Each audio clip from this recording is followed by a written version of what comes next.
পর্যন্ত দুই বাংলার একাধিক জেলায় মেঘলা আকাশ ও বিক্ষিপ্ত বৃষ্টির পূর্বাভাস এমনটা জানাচ্ছেন আবহাওয়া অধিদপ্তর। আজ ও আগামীকাল কোন কোন জেলার আবহাওয়া কেমন থাকতে পারে এই বিষয়ে কি বলছে আজকের আবহাওয়া রিপোর্টে জানিয়ে দিব। সম্পূর্ণ বিস্তারিত ভিডিওদের সঙ্গে থাকুন।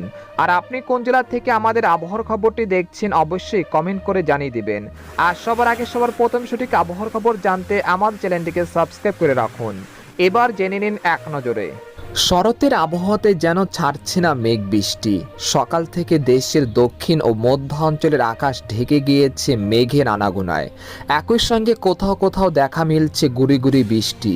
এই অবস্থায় আবহাওয়ার পূর্বাভাস বলছে বঙ্গোপসাগরে সৃষ্টি হওয়া ঘূর্ণিঝড় ফেঞ্জালের প্রভাবে আগামী 24 ঘন্টার মধ্যে দেশের দক্ষিণ ও মধ্যাঞ্চলের একাধিক জেলায় বিক্ষিপ্ত আকারে বৃষ্টি বা গুড়ি গুড়ি বৃষ্টি হতে পারে। তবে এই পরিস্থিতি আগামী সোমবার পর্যন্ত চলমান থাকতে